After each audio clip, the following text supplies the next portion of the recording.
যত বাধাই আসুক না কেন একদিন আপনি অবশ্যই সফল হতে পারবেন। আর একটা কথা আপনি মনে রাখবেন, ভগবান তাদেরকেই পরীক্ষা করে যারা পরীক্ষা দিতে চায়।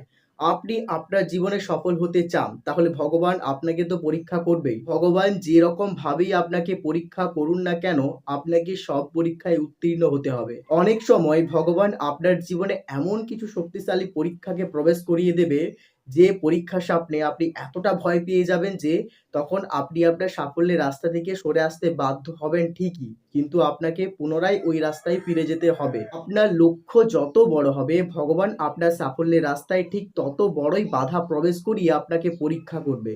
তবে আপনাকে সমস্ত বাধা অতিক্রম করে পরীক্ষাতে উত্তীর্ণ হতে হবে।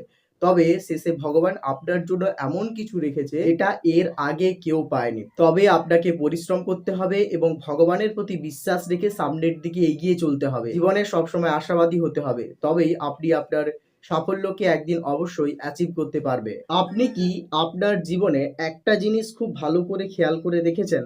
আপনি কখন একজন ভালো মানুষ হয়ে ওঠার চেষ্টা করেন? যখন অনেক খারাপ গুণ, খারাপ অভ্যাস আপনার জীবনের মধ্যে থেকে যায় এবং যে খারাপ অভ্যাসগুলো বা যে খারাপ গুণগুলো আপনাকে ধীরে ধীরে শেষ করে দিচ্ছে এবং শারীরিক এবং মানসিকভাবে আপনাকে অত্যন্ত দুর্বল করে দিচ্ছে।